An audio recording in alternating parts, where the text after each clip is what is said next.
What up, Buckeye Nation? Welcome to Scoop. Welcome to the live CFP selection show with me and Funky. We're excited to be here. I didn't even realize that was live. I don't know everything you guys heard, whatever, but I'm a little upset right now. I can't find the show, but luckily Funky has the show. But before we get started, I need y'all's help, okay? Scoop, man, we're trying to hit 37,000 subscribers. So please double check, see if you are subscribed. If you're not, please hit that subscription thing. Kind of a big deal for us here. Hit the like button as well. As always, super chats are open. We're going to dive into this thing. Funky, how you doing, brother? I'm doing good, Devin. Woke up feeling like a national champion, and hopefully we can see the Buckeyes ranked number one. But it's also very interesting though, because Texas A&M plays a ranked team again this weekend. So if we're ranked number one today, and if they win this weekend, are they just going to put Texas A&M one and claim another good victory? But I guess that's just what might happen throughout this next couple of weeks, and it'll work itself out. But I'm excited to see what they do today. Yeah. Steely said he heard me. I think I hit go live a little early there, Funky. But yeah, it is. I mean, here's the truth. Ryan Day said in his press conference today, it doesn't matter right now. What matters is where teams are ranked at the end of the regular season, right? The only reason that matters is so they can see who they play. I hear a lot of people talking about they're not going to rank the Buckeyes number one. I don't agree with that. I think they're ranking the Buckeyes number one. I think it's pretty obvious I that think they're the so number today. one Yeah, team. Yeah, and I think today they're ranking them number one. But we'll see. You know, the AP poll, we know what it says. Buckeyes, Indiana number two, Texas A&M number three, Alabama number four, Georgia number five, Oregon number six, Ole Miss at seven, then BYU, Texas Tech, Notre Dame, Oklahoma, and Virginia. So yeah. The big let's see. rankings for us to look out for, Devin, is where the heck is Notre Dame ranked? Where is Miami ranked? And where's a team like Missouri ranked? Like an SEC Yeah, team who has like a good bit. I think they have two losses at this point, or maybe three. Oof, I don't know, yeah, two or three losses, but they have no good wins. Their best win is like Kansas, and like where the heck is Tennessee ranked? If ranked, like they shouldn't be ranked. They have three losses, but who knows? yeah, But it'll be interesting to see. I think we'll be able to tell where the top teams are ranked based off where they rank teams like that. Where the heck is Michigan ranked? Where the heck is USC ranked? Uh, it's a lot of it. Where is Washington ranked? I mean, they probably are. Is Iowa ranked? So, and these rankings do matter because these rankings are going to be like how they base the rest of the season off. You know, so yeah. it'll be very yeah. Where the heck is Virginia ranked? Is BYU ranked? Like, I mean, BYU's undefeated with a good win versus Utah. So, I mean, is BYU gonna be four? Like, Yeah. I So, know Funky, that's crazy to can, say, but yeah, sorry. can you see the show? Are they. Chat, I'm very sorry. I'm literally subscribed to every single live app that you can put in this thing. I have, and I cannot find this CFP show anywhere. I'm subscribed to the ESPN app, and I see the show, and I click on it, and it says this video is no longer whatever. So I can't find it anywhere. Funky, are you able to see it? Yeah, What are they talking about right I now? have What are it. they doing? They're just going over the how the playoffs are work. They're saying the four highest teams are going to get the four bids, and then there'll be eight teams that play first round games on December 19th and 20th. But then they haven't announced any rankings yet. I'll right when they start, they'll probably go from 25 to 20, then 20 to 15, and then the playoffs and the first teams out. So right when they start Yeah. naming teams, I'll just be shouting it out to you out loud. Yeah. And it shouldn't be I'm delayed going. because it's on ESPN. So it's on Hulu. I literally have Hulu. Somebody says it's on Hulu. So I don't know. But whatever, man. I'll have to, you know, let you yell it out, talk about Okay, it. 25. They put Tennessee at 25. Tennessee is 25. That's Did they ridiculous. really? Pitt's 24, which I like. They got a new quarterback. So Tennessee, then Pitt. Wow, Tennessee at 25 is ridiculous. Oh, they're gonna rank these SEC teams really high. really, really, really high. That is ridiculous. Tennessee has 0 wins over teams with records over 500. Washington's 23, so the Buckeyes got a road win at number 23 Washington. Now we should see Michigan here in the next couple picks. Is it on Peacock, I wonder? I got 22 is Peacock. Missouri. So Washington, Missouri. So 2 SEC teams already. Missouri's best win is Kansas. Tennessee's best win is Mississippi State in overtime. 21 should be Michigan. Yep, 21's Michigan. So now USC is probably going to be 20 or 19. Yeah, I agree with Michigan's ranking. That makes sense, right? Right around there. Yeah. Bottom pack of the 2 lost teams because they beat nobody. So now we're going into number 20, who this is when we can start seeing possibly Iowa or possibly USC.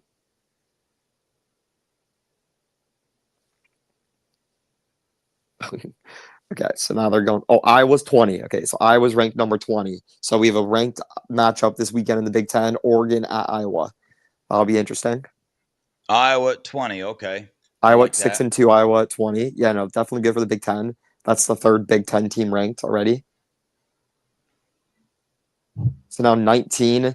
This is when you can start seeing ACC teams, I believe, or maybe Vanderbilt can come up here soon. I have no idea. Well, this is going to be interesting. Bro, but Tennessee at 25 is ridiculous, Devin. Absolutely ridiculous. Iowa's been playing good, decent. They have 1 loss versus Iowa State. Like, it was a pretty good game. USC's 19. Okay, so that's the 4th Big Ten team ranked. Yeah. Interesting. I'm currently downloading the Hulu app on my TV here. Oh, I got it on my phone, actually. I could just be watching on Miami my phone. at 18? Holy crap, they ranked Miami below Notre Dame. Miami's lost 3 games, right? 2 games. The same amount as Notre Dame, and they've head-to-head versus Notre Dame. So Notre Dame better be right. Bro, how is Notre Dame ranked ahead of Miami?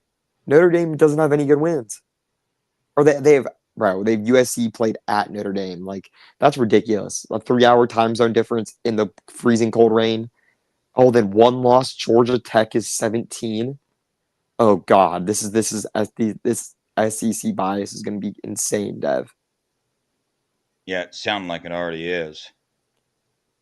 Well, it's just like Georgia Tech is 17 with 1 loss, and that they're ranked below Vanderbilt. Oh yeah, Vanderbilt 7-2. Vanderbilt's ranked ahead of 8-1 Georgia Tech. Vandy has 1 good win versus Missouri, but without Missouri's starting quarterback. So that's ridiculous. Okay, Louisville's 15.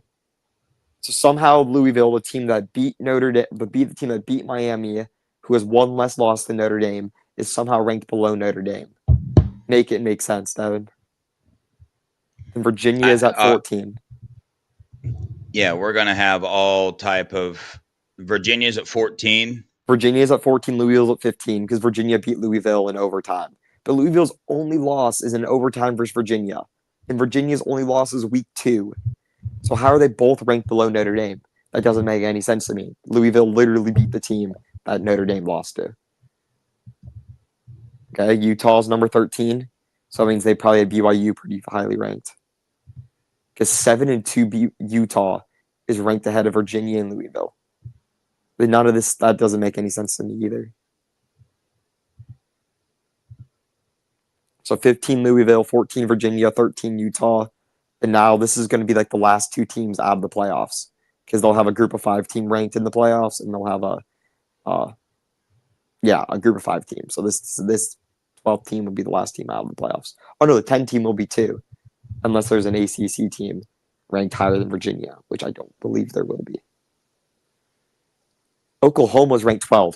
Oh my God, they haven't ranked Texas yet. Texas is probably 11. Yeah, dude, that's insane. 10th, probably 10th. Probably 11. I mean, who's going to be 11? I have no idea. Vanderbilt hasn't been. Oh no, 11's going to be Vanderbilt. Has Vanderbilt not been ranked yet? Oh, they were ranked 16. Oh my God, I was about to say. Okay, so Texas is 11. And now we're getting into the top 10, Dev. Okay. They're not going to take a break, huh? Oh, they might. Oh, I guess we'll see. But interesting so far. I mean, clearly there's some SEC BS going on already. Yeah. And clearly some Notre Dame love. How the heck is Notre Dame ranked this high? It is absolutely ridiculous. Absolutely ridiculous. They have 2 losses, and they don't have any good wins. Imagine Ohio State got awarded for losing. Oh, number 10, Notre Dame. So somehow Notre Dame is ranked higher than Texas. Doesn't make any sense to me. Doesn't make literally any sense to me. They literally struggled with 1-7 Boston College last week. 1-7 Boston College, and that was a game, like a legit game. You could watch it for 3 quarters. But we're going on number 9. Sorry, Devin, I'm kind of just yapping. No, please keep doing it because it's throwing me off. I can't see I can't even pull up like a list right now to see what they're doing. It's okay. So number 10's Notre Dame. So they still have like Texas Tech, BYU, Oregon, Ohio State, Indiana, Texas A&M, Georgia. Those Indiana. Who's left? There'll be 3 Big Ten teams, probably 3 or 4 SEC teams, two Big 12 teams. So that we have top 10 matchup in the Big 12 this weekend with BYU versus Texas Tech. Is there somewhere online where I can see these updated things? Probably not, huh? Probably X. Probably some people are posting on X. Number 9, Oregon. Okay, so Oregon's ranked low, relatively, which makes sense. They haven't done crap. So we have number 9 Oregon at number 20 Iowa this week. Oh, that's a good one. Yeah. Just because, I mean, Oregon hasn't done anything. So it's like they have a loss too. So it's not like they've just taken care of business. They got kind of killed at home versus Indiana. So number 8, this is when you can start to think you're going to see Texas Tech.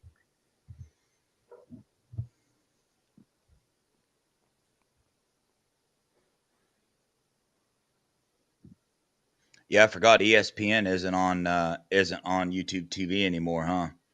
Pinky, I'm on Hulu, and it's not on my Hulu Live TV.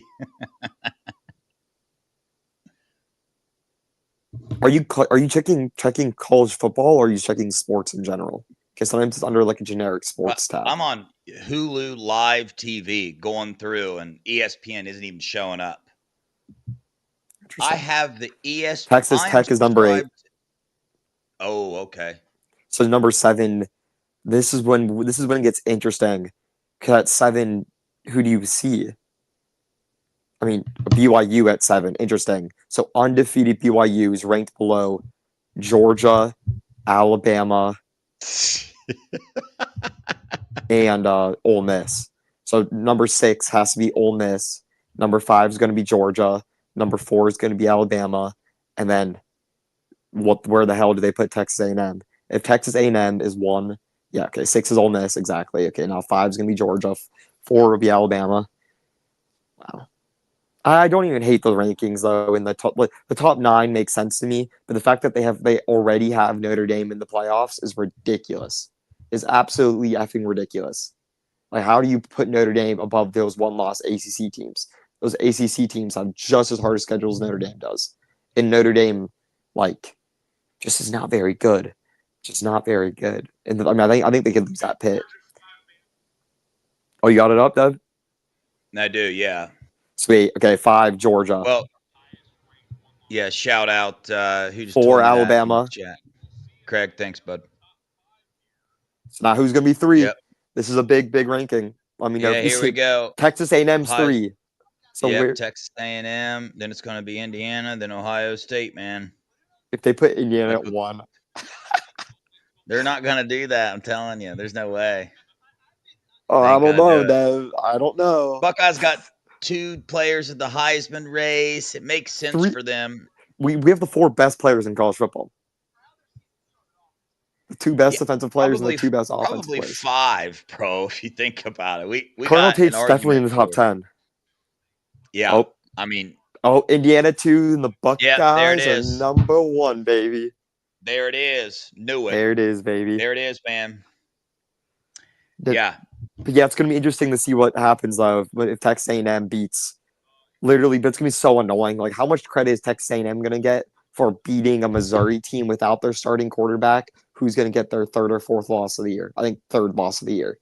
And their best win's going to be Kansas, and their starting quarterback is out for the year. He like snapped his leg. So are they going to get a lot of credit for that, or are they going to get no credit for that as they should? Because that's trash. Yeah, Texas A&M at number 3, beat Arkansas by 3 points. Have looked pretty good. Obviously beat Notre Dame by a point, beat Auburn by 6 points. That Auburn game was also, an interesting one as well. I don't know. Notre Dame's in the playoffs, Devin. Notre Dame right now is literally in the playoffs. So if they win out, they're not going to miss it because they already have. I mean, they're well in the playoffs too because the ACC and the Group of 5 are got spots as well. So, and number 11 and 12 are Texas and Oklahoma, and Oklahoma's going to lose again. Yeah. Where's Miami ranked again? 18. Well out of the playoffs. They have no chance at the playoffs. They have no chance at the playoffs. They'd have to win out and a lot of stuff to happen. And they got Notre Dame at 10. Number 10. And they both have 2 losses, and Miami has the head-to-head. What about Texas again? Texas is 11. So Texas pretty much. But if Texas beats Georgia, then they'll shoot up all the way to the top 7, because then they'll have multiple good wins versus Oklahoma, versus Vanderbilt, and versus Georgia. But they're probably going to lose to Georgia. So, and they'll fall down to 18, 19. Yeah, how is Notre Dame 10? 12 and 13 were 12 was Oklahoma. 13 was, I'm not sure who 13 was.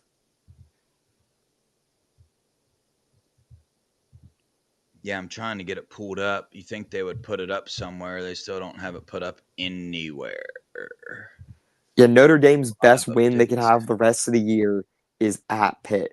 So Notre Dame, and USC is probably going to lose the Oregon and become unranked. So their best wins are going to be versus 3-loss USC and 3-loss Pitt if they beat Pitt. So, yeah. 2 teams that probably won't be ranked. So number 11, Texas, would be the first team out of the playoffs right now. Correct, yes.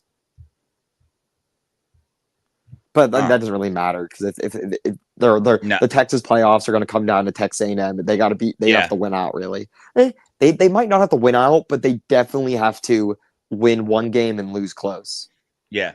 So as of right now, we got the first round: Memphis versus Georgia, Virginia versus Ole Miss, Notre Dame versus BYU, and Oregon versus Texas Tech. Yeah. So we play Oregon. We play Oregon in the first round. See, that's the funny thing. It's who really gives a crap who's 1 through 4? For all we know, Dev, the 2nd seed or the 3rd seed or the 4th seed might get a better draw than the 1st seed. We don't know. Yeah. You literally have no idea. I agree. You have no idea, really. So it's you just want to get a top 4 seed, and then you want to get on the lucky side of the bracket. You want to get the bracket that plays the ACC champ versus the Big 12 champ, and then you'll take your chances versus the ACC or the Big 12. You don't want the side of the bracket that you have to play. I don't know. If Texas gets really hot, I don't think I'd want to play Texas for the 3rd time in a year. You know, Dev? That's just my thinking. No. I wouldn't want to play, maybe if Georgia loses again, I wouldn't want to play Georgia in the first round of the playoffs or Bama in the first round of the playoffs. I think we can beat all of them, but it's just, the path of least resistance is the path I'm going to be cheering for. But good to see the Buckeyes at 1 because it shows that we're getting respected. Yeah, there was a lot of talk out there. It just, it was too odd. To me, it's what the Buckeyes are doing on the field right now with the talent that they have, I just don't know how you don't put them there, even though, like we've said 100 times, not really relevant. It's not showing me who's 25 through 24. 25 is Tennessee, 24 is Pitt, 23. This is off my dome. 23 is Washington. 22 is a team that I forget. 21 Is is it 21's Michigan. okay? 20 20's is Iowa, 20's Iowa. 19's USC. then Miami, Georgia Tech, Vandy, okay. Yes. Yeah. Louisville, Virginia, Utah, I Oklahoma, forget. Texas, Notre Dame, or yeah, Is it not on Twitter somewhere? Buckeyes, bro. I give up with this. This was absolute. Just I'm absolutely furious. I was unable to watch this show with the amount of money that I've spent on all these streaming services. I have that box too, right? I just don't have it hooked up yet. I should have got it hooked up. But anyway, yeah. Buckeyes coming out number one. Going to end up being Buckeyes going to see Indiana and Indianapolis. Funky, you going to go to that game, dude?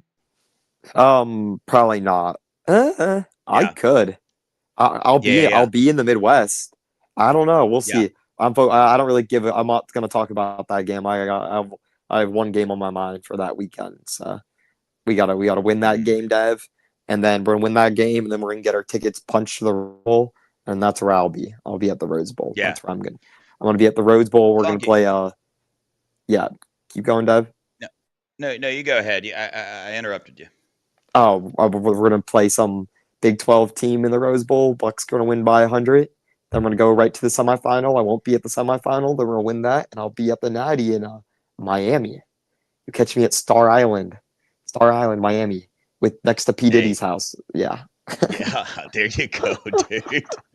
I shall be there as well. I have no doubt about it, dude. But Buckeyes cruising right along, man. Saw all the Ryan Day got interviewed today. He had a lot of things to say. Tegra Shabola, Luke, and Josh Padilla all went out early during the game. Sounds like all those guys are going to be good to go again. Funky, I wanted to see, man, if you want do you want to do a quick touch up on maybe some of the recruiting things while you're on here? Do you want to Might as talk a little well. Buckeyes? Do you want to shut this? Yeah, that's what I open this up with. Let's start with Ryan Day in the press conference today, talking about those guys. Not being injured. That's a big deal. I also want to mention something to you, Funky, and I want to get your thoughts on this. That last Penn State game, man, I was really happy with Tegra's performance compared to his past performances. We see last year, right, in the playoffs, I feel like Tegra stepped his game up a little bit, seems to be stepping his game up a little bit now. What were your overall thoughts about the offensive line in that Penn State game? I thought the offensive line played a real good game. You saw the running holes open up late in that game. And even when we're doing a little different concepts on the run game, it seemed like we had some success. And it's just hard for the O line when the running backs are subpar, to say the least. They're not the best running backs Ohio State's ever had. So I think they played a good game. They're going to keep Julian clean again. Did we let up a sack? I don't believe so. No, So no, we did not. We they got a rough good passer. yeah, and Penn State is pretty dang good at. I mean, they have talent and they have some guys on the D line, and their defense is definitely good and definitely was fired up to play Ohio State, and we killed them. I mean, Julian Sain's the Heisman. JJ Smith's going to be in New York as well. Carnell Tate's going to be the first wide receiver taken in the draft, and then, I mean, yeah, offensively that's just disgusting, and I have nothing bad to say about the offense. Or actually, I do. CJ Donaldson can't see the field anymore. He just can't. You can't fumble. You can't be a non-player and then fumble the ball. Can't happen. He shouldn't see the field the rest of the year, and I'm sticking to that. And that's, I mean, harsh, but it's the truth. We have other guys who are just as talented, just as good, who won't fumble the ball. So James Peoples hasn't fumbled the ball since I think I think he maybe fumbled it last year, but this year he's been pretty good at keeping the ball into his hands. I know Bo Jackson's lost it once, but it didn't. I don't think it became a fumble. But I think he lost the ball hit the ground No, once. yeah. And Isaiah West has yet to let the ball hit the ground. So just can't play CJ anymore. I mean, seriously, like you can't make that dumb mistake with 2 minutes left that kept Penn State in the game, and that was that pretty much gifted Penn State touchdown right there. And then defensively, just studs, absolute studs. Nothing, can't really say anything bad. They let up one offensive drive that came up with points. The other 7 points, kind of hard to stop when they get the ball on the 15-yard line. due to a fumble on a halfback draw with 2 minutes left. Yeah. So Yeah. it is a little I, bit harsh, but guess what? That's the reality of the running back room. It just is. yeah, bro. You can't be Man. not good and fumble. Yeah. Sorry, go. I got to tell you, what I will say to that, Funky, is that at this point in time in the year, I will say that there are clearly, right, there's a top 3 running backs on this team, clearly, in my mind. Bo Jackson, Isaiah West, and even James Peoples. I'll throw him in there as well, even though, right, it's what he did last game and the game before that. He seems to be picking up steam a little bit. CJ's got the most experience. He's been there a lot. That's what he is. We're not going to see a lot of, right? He's pretty developed coming in. He is who he is. He does what he does. I've watched the film. I've watched the all 22 on every single game. CJ is who he is, man. He's not going to be bouncing things outside. He's going to be missing some holes. He will run right smack back, dab into the back of some offensive linemen. I'm not even a fan of using him down on the goal line just because he's a bigger back. I'm not fond of that. Bo Jackson is 6 foot, 200 and what, 210 pounds. Have you seen Isaiah West's quads? Did you watch him when people try to tackle him? He is hard to bring down. So, hard to argue what you're saying there, Funky. It's harsh, but it's just the truth, man. But, I saw today with this passing attack, I'm just way more relaxed about the running game because if the Buckeyes keep doing this, we saw them do their tight end flops throughout the entire game, giving the defense something to think about. And this passing attack, that's the identity of this team. That is who we are, right? And that's how you win in the nobody can playoffs, stop David. it. Yeah. Nobody can stop it. And eventually these teams are going to have to do 2 deep safeties, and then those running holes are going to open up. Hence, Bo Jackson's 57-yard run. Why do you think that happened? Go watch the film. Because they were backed up, scared to death. The safety was frozen because he did not want to get beat over the top again. Go watch. The safety freezes for a split second, and that's all we need. That happened because Julian Sand had 3 throws for over 50 yards in that game. So that's the identity of this team. That's what we need to keep. I love seeing Brian Hartline and Ryan Day do that. They're going to continue to do that, hopefully. And at this point in time, the only thing I care about is that they continue to do that in the scum game. Bad weather or not, still utilize the passing game during that time because I believe it can be done. Yeah, literally. I mean, the one time you want to see that get the run game going, though, is if there's bad weather in Ann Arbor and it's like some gusty winds or some cold rain. And good thing Julian throws a really tight spiral because that helps in all weathers. But I don't. But to be honest with you, Dev, like, I mean, I'm going to keep this opinion, and it's kind of an unpopular opinion, and I know it, but I don't really care. Like, that scum game is meaningful, but not really. It's like if we're going in that game 11-0, and what the heck? Like, well, genuinely, what the heck? We lose it, and we get an extra week of rest, and what? We fall to the 5 seed and go and have to play freaking Memphis. Like, give me a break. I like whatever. Don't care. Yeah, genuinely don't care. It's like seriously, and I know people hate that, but it's just like I'm more focused on making a team that's ready to run the playoffs. Yeah, playoffs, win the national championship in the playoffs. So, do I think we'll kick the crap out of scum anyways? Yes. Am I really worried about getting the run game going and having to prove that we're so tough just in case there's really bad weather and we can't throw the ball because it's super gusty and we have to win that game 17-10? It's like, does that really define how this team is? Is that really going to be what it's like in the playoffs? No. Yeah. So when games like that happens, it's like that bullet point for me is just so low on the pedestal. But that's just my opinion. Well, I mean, one of the reasons it's still up there very high for me because they lost my respect for the whole rivalry thing. So again, I know that's not going to be an opinion shared by a lot of people, but this whole Ohio State scum rivalry thing, they lost a lot of respect for me there. So that's not so much why I want to win. I want to win because we're the better team, and I want to absolutely shut them up because they need to be shut up, right? They need to be put in their place. They have been skimming and cheating by this entire time. They are making a mockery of college football. and they don't deserve to be on the field with the Buckeyes. They don't deserve to be seen on TV being streamed live. They just don't deserve it, man. They made a mockery of the sport, and they got me very upset. That's why I want to beat them very, very badly. Yeah, But I fair don't enough. just want to beat them. A 7-point win isn't going to do it. They're still, actually, nothing's going to do it, Funky. They're still going to run their mouth. No, dude, it needs to be a 50-point beat down. I don't want them scoring because it's, because it's not like we can't kick them out of college football.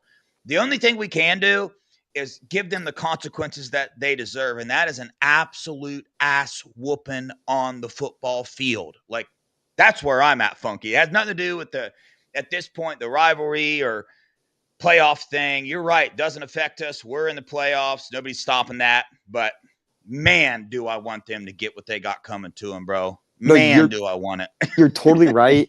It's just also I kind of refuse to let them sit in my mind like that because Yeah. the only reason why Michigan's even a relevant football program in my entire lifetime is because they're associated with being Ohio State's rivals. That is literally the only thing. No, I'm serious. In my lifetime, in my 20 years of life, and even before that, Michigan's only relevance on the college football scene is being Ohio State's rival. That is literally what's driving their existence of a football program. It's why people even consider them, an upper tier college football program because they're not. Yeah. They're not. That's what I mean. And they don't realize that. it. And they don't even realize it. Yeah, they don't deserve it because they're just not an overall great football program. Yeah. They haven't been since helmets were worn. They haven't been in anyone's lifetime, really. You have to be really damn old. You have to be old enough to witness World War II firsthand for them to be considered a relevant football program in your lifetime. Yeah. So I hate giving them that oxygen, even just like that's where the rivalries got it. It's just hard because just when at the end of the day, we're better than Bama has been, and that's a fact. We've been a better, more consistent team than Bama, and they've been at least a less consistent, worse team than Auburn. So it's just Auburn. It was Bama Auburn, but worse somehow. It's somehow a bigger gap, and Auburn only has relevancy because of Alabama, and the same with Michigan. Michigan's only got relevancy because of Ohio State, but it's even worse than that. So, and you're totally right. The cheating and that stuff doesn't help. Yeah. Well, Buckeyes, number one, man, on the field, absolutely dominating. And the program is shifting a little bit. We've always been the most, successful, consistent program in college football, but things are a little bit different now. Even on the field, you're seeing the level of play. We won the national title last year, and people are calling this team better. Man, when this stuff happens, it affects every aspect of this program. And one aspect that I promise you it's affecting right now is recruiting, Funky. There's some big time things, some exciting, very exciting things happening in recruiting right now. The Buckeyes are going hot and heavy after a lot of these recruits, and they are holding no prisoners, no mercy, right? As a Buckeye fan, you've always wondered why we're always losing these recruits on signing day, because the Buckeyes have always set back a little bit, and you would think that they haven't always been super aggressive on the recruiting trail. Well, I'm here to tell you that has changed. They are no longer that team. When Ryan Day chose to bring in Julian Sam over Aaron Nolan, when we told Aaron Nolan he was the only going to be the quarterback of this class, I believe it changed Ryan Day's mindset and say, hey, we got to do what we got to do to win this game, to win these games, to keep this program at top notch. And that's what we're doing, man. Emmanuel Ruffin, a 6'4", 300-pound, 290-pound defensive tackle out of Alabama. The Buckeyes were in on him back in the day. They chose Cam Brickle over him. Emmanuel Ruffin wanted to be a Buckeye. I'm telling you right now, he wanted to be a Buckeye. The Buckeyes held him off just a little bit. Larry Johnson right now pushing very hard. He committed to Colorado, just decommitted. And Larry Johnson, if you ask me, Emmanuel Ruffin is Larry Johnson's number one want at the defensive tackle position right now. And he's going after him very, very hard. And I believe he plans on making an official visit or a visit to the UCLA game. Correct. He was supposed to visit the past weekend, didn't make it. But Larry Johnson is not slowing down on him. This is just one name, Funky. So if you got something to add to him, add it, and we'll keep on cruising. Yeah, I mean, just Ohio State thought they were in a good position for him in July because his final three was Alabama, LSU, and Ohio State. And LSU and Alabama kind of told him, no. And then Ohio State had a Cam Brinkle in the boat, and oh my God, I'm forgetting his name. The New Jersey kid, Simeon, Damari Simeon. Or Damari Simeon. And then I think we were also in the mix at that point for Luke Waffles still, or really, I mean, the driver's seat we thought for Luke Waffles. So we kind of told him, let's wait until your senior year, pass him off a little bit. So he delayed his commitment, then later on committed to Colorado. And his senior year film got A+ looks from Ohio State, and he's back on the board of being a top contender for Ohio State. That one will come between Missouri and Ohio State, but I think I like the Buckeyes' chances. But Missouri is definitely not a team to look down upon. Yeah. I'm going to let you take the lead on the next one because I know you got the intel there. Legend Bay, 5'9", 170-pound, just football player, wide receiver, running back, quarterback, the whole 9 yards, committed to Tennessee right now. The Buckeyes, after him hot and heavy. Funky, what you got? Yeah, I mean, it's funny enough. I'm actually pulling up the text right now. I got a text from my guy who doesn't usually give me a lot of recruiting inside information. He gives me more like team side information. And he just sent me a text and saying, Ohio State's going all in on Legend Bay. And I was like, really? And he's like, yeah, all in on Legend Bay. And they want him at quarterback. And I said, wow. Yeah, he got on Tuesday, October 28th, got a text from my guy. And he said, Ohio State's going all in and they want him at quarterback. So they really think he could be a quarterback at the next level, Devin. And I mean, he's a current commit to Tennessee. We got him, and then I think a few days later, it got announced that he was taking a visit to Ohio State, and things picked up fast because he wants to play quarterback. He thinks he can play quarterback at the next level, and Ohio State doesn't disagree. Ohio State is offering him an opportunity to compete for the starting job at quarterback, when he's ready, when he's a junior, senior, sophomore, later on his career. And until then, Ohio State is going to have packages for him at wide receiver, at running back, at punt returner, at kick returner, because he's genuinely looked at as a top athlete in the country. So Ohio State's going to offer him the opportunity to be quarterback at Ohio State because he believes that he could be athletic enough and play quarterback, or at least, and then we only have Luke Fahey in the class, who is a good little quarterback, but no one that Legend Bay doesn't think he can beat. So that's the thing. If there's no 5-star, there's no Tavian St. Clair, there's no, you know what I'm talking about. There's no, he wants Fajon, or what's the guy to commit the Tennessee, like Fajon Braydon or whatever. Good 5-star quarterback. Fajon or something. Something like that. Some high 5-star. So Legend Bay kind of wants to get out of there and compete for a real chance to become starting quarterback at Ohio State. So, and that's what Ohio State's pitching him. So you guys can say what you want, be like, he can't play quarterback, but Ohio State believes he can play quarterback, and that's what I care about. Yeah. I know people are going to hear that, right? And they're going to – the only little kickback, Funky, and I know that it's words, and I know you're trying to say a point here. I know you know who Luke Fahey is as a quarterback and the numbers he is putting up this year. Obviously, he has the potential to be a big-time quarterback, but Legend Bay is just an all-around, right, top-notch athlete in every way, and that's what the Buckeyes want to do. They want to get these guys on campus, okay? And they will give them the opportunity to do things, but all in all, the Buckeyes are going to guide these players where they fit most. Players are more concerned with getting on the field as soon as they can. So, right, the Buckeyes are going to give them that opportunity, see where it goes, but that's what it is. And you heard that first on Scoop here. I'll tell you right now, nobody else in the nation knows that. Everybody's reporting him as being recruited as a running back, a wide receiver, all those things. The Buckeyes are telling him he has a chance to come in here, give it a shot at quarterback. The next one, you heard B. Moses, golly, dude, Nevada talk about it on their show. Jay Timmons, man, number 2 cornerback in the class, current FSU commit, number 29 player nationally. He was here on not just for the game, stayed afterwards. The Buckeyes made a big time move there, and got the boom in. Funky, give us what you're hearing on Jay Timmons, man. Yeah, I mean, I think we went out with Jay Timmons. He's, I mean, NFL legacy kid, and usually those kids, nil isn't everything, or really doesn't even mean much, because their goal is to make it to the next level. Money is really not an issue for those guys. I mean, his dad probably made a few million in the NFL, so they're doing fine for themselves. And Ohio State ain't let him play for free. Uh, Yeah, he's a I mean, yeah. Oh, whoa.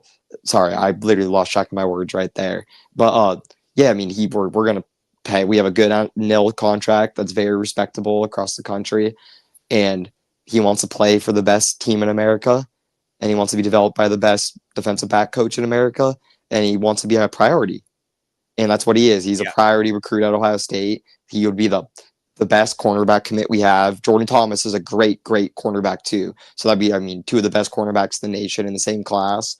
But again, that's not a loaded room. He's going to be able to walk in there as a sophomore, and the room is going to be kind of wide open for him to start. If you really look at it, you look who's graduating, look who's going to be in the NFL. That, I mean, it's good. There's going to be some holes to fill because the class last year wasn't super strong. You have Devin, then that's about it. You have Devin, you have Fahim Deline. That are probably going to be 2 longtime starters. But I really think, that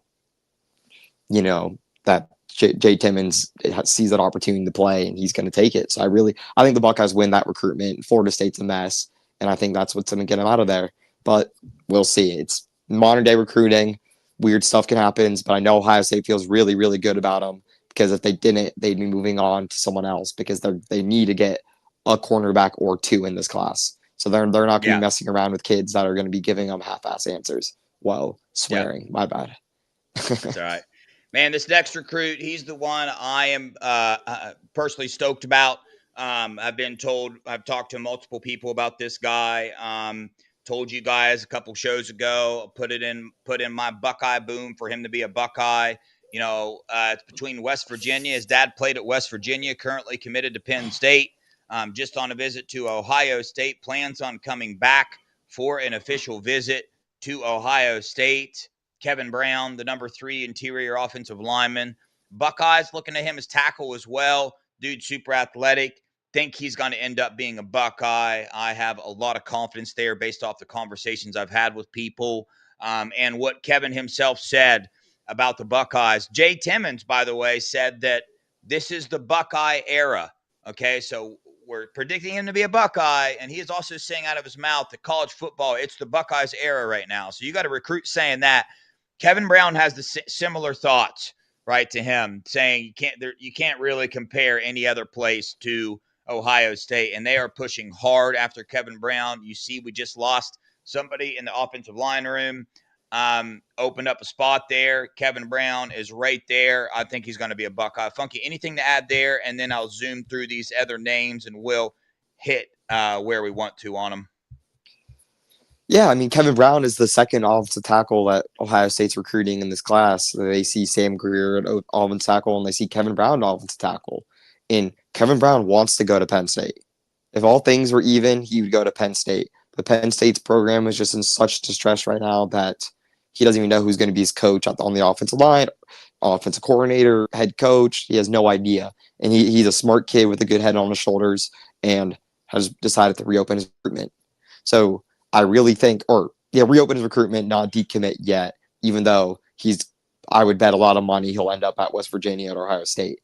And I think he would want to go to West Virginia if they had a comparable program, but they don't. I think he's wanting a little smaller of a town. He's a real smart kid. So this is why he's really heavily considering Ohio State, but he's a homebody. He wants to stay to familiar stuff. He probably wants to stay in a familiar town, and not the 12th largest city in the United States, in Columbus, Ohio. I mean, it's a big city, and it's going to be a big adjustment for the kid. And I think Ohio State's going to end up winning out this recruitment, but they're going to have to win him over by making him feel comfortable in this big time city. It's like the Carson Hinsman recruiting.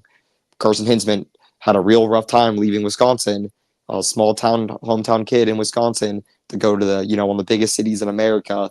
Tough adjustment for a kid. But I think at the end of the day, he's again a really smart kid, and he's gonna realize, where can I compete for a national championship and get drafted in the NFL?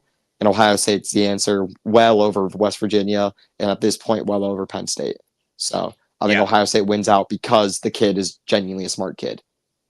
Yep. I love it. Hey, have a good one, Sue. Appreciate you joining the show. Some other names to keep an eye on: Dre Quinn, former Clemson commit, coming for the UCLA game for official visit. Buckeyes pushing very, very hard there. CJ Brano, I don't know if he decommitted from Florida yet. Not yet. Yeah, he is committed to Florida right now. He's going to be at the UCLA game as well. Amari Latimer, the running back, Wisconsin commit. Keep an eye there. Jaden Williams, the Indiana commit at linebacker with Braxton Rembrandt, the Wake Forest commit. And there's another just offered recently, Funky. I don't know if you remember who it is, but the Alabama defensive line committed to Alabama right now. The Buckeyes just offered him today. And there's another Finch. one. Is it Finch? Yeah, Finch. Yeah. What's his So name? made an JJ offer Finch. Yeah.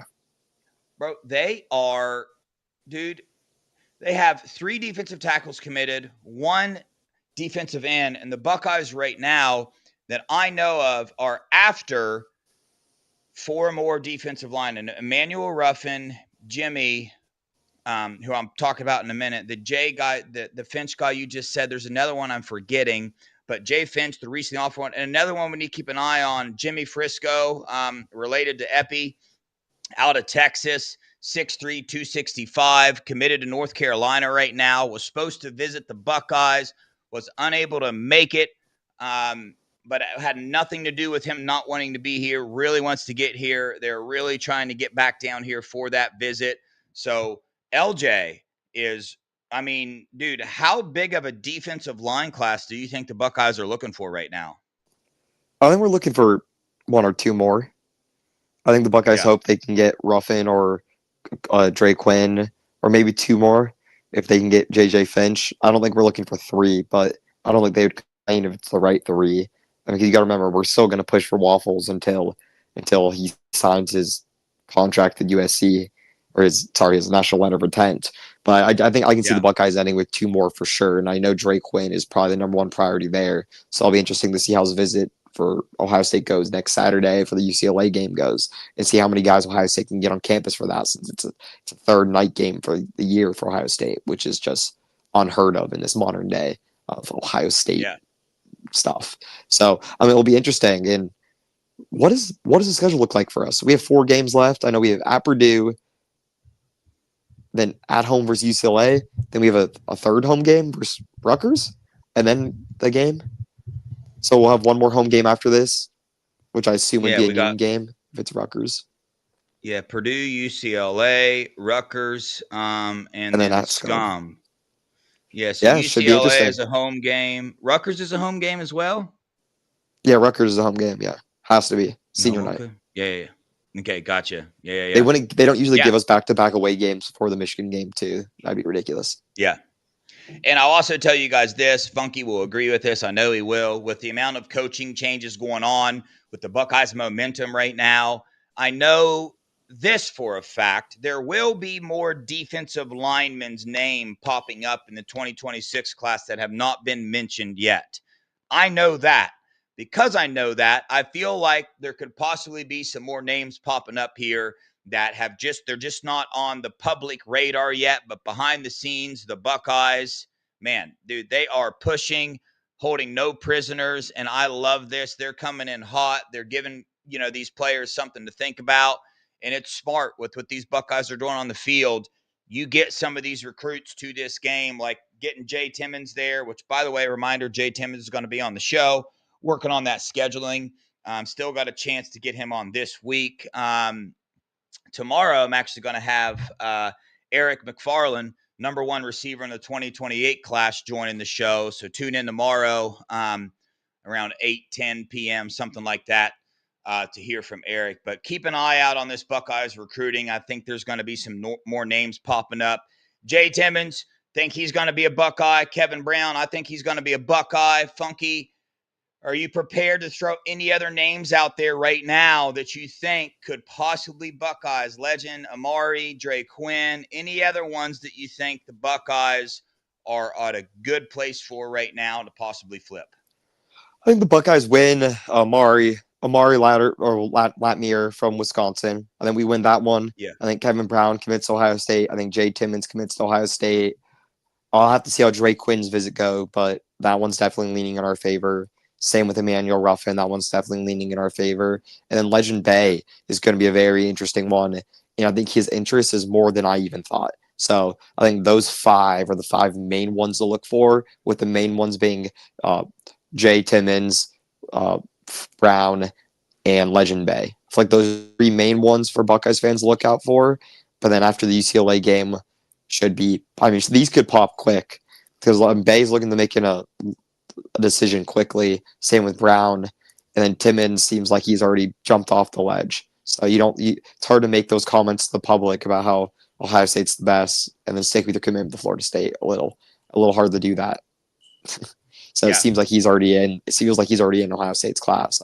I know it's hard to celebrate anything in recruiting before they sign their letter of intent. Yeah, but it does seem like Timmons has already given Ohio State the green light. I'll say that. Yeah. I love that, man. It makes you think at the defensive end position what the Buckeyes got up their sleeves, because you look at, they're recruiting some tweeners. J.J. Finch, 265, Jimmy, 265, but no real true defensive end in this class. Kari Wilder is an absolute monster. Is going to be playing as a freshman. But the defensive end position is one to keep an eye on, see what happens with Dre Quinn. What happened, Brady Edmonds being on the show. Brady's coming on too. Brady's a real good friend of the Buckeye Boys show here. I talk to him essentially every week.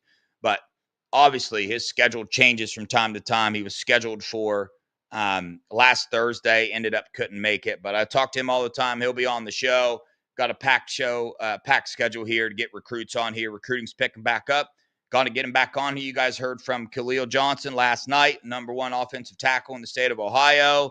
You heard, I point this out to you guys, you heard him say yourself that he really wanted to commit to a certain team a couple weeks ago. I wonder who that was. But anyway, Funky, any final thoughts for Buckeye Nation here? Good show tonight. Buckeyes #1, Indiana #2, Texas A&M #3 right now. We'll see where the rankings end up. Shows for some interesting games this upcoming weekend, Oregon and Iowa. I'm going to pay attention there. Funky, any final thoughts? And Ohio State will end up with a top 6 class in the class of 2026. And what they say is the recruiting bump doesn't come this year. It doesn't come on the class right after winning the national championship. It comes with the class after that. So expect an even better class in 2027, but obviously a really solid class in 2026 with, superstars all over the place. All that are playing not for free, but for good deals, and Ohio State does the best at retaining their talent. So the 6th best recruiting class with the best retention is going to win you a lot of games in this modern era of college football. Because the teams that lose games are going to be the teams that are recruiting at a top 10 level, but they lose so much talent after 1 or 2 years that they aren't competing at a national championship level like the Buckeyes are looking forward to doing. Because think about Caden Curry. Caden Curry would have transferred out at every other program, but instead he stays at Ohio State, and now he's a finalist for the best defensive lineman award of the year award, and people didn't even look at him before the season. So good day to be a Buckeye, and very excited. And yeah, it's a little too dark right now for 5:55 p.m. my time. It feels like it's bedtime, but it's not. Yeah. It's 8:55 here. It is my bedtime. But listen, guys, appreciate you guys. Hit that like button. Remember, if you're watching, you're not subscribed to the Scoop channel, subscribe. We've got to hit that 37K mark. That'd be big time, man. Do something special on the show. Might get Funky to show his face on here if you guys get to 37K. Now, his head will pop up. Nevada showed his face one time. I think he had like a horse costume on, so Funky might do something similar to that. We'll see. I don't know. I didn't even talk to him about that. He's probably upset I put him on a spot like that. But 37K, man. Let's get there. Appreciate the support, you guys. It might happen. Keep doing what you do. Hey, you heard him. It might happen, man. Hey, guys. Appreciate you guys. Love you guys. Go Buckeyes. OH. Might. Yeah. You got to say IO, Funky. You got to say IO. IO.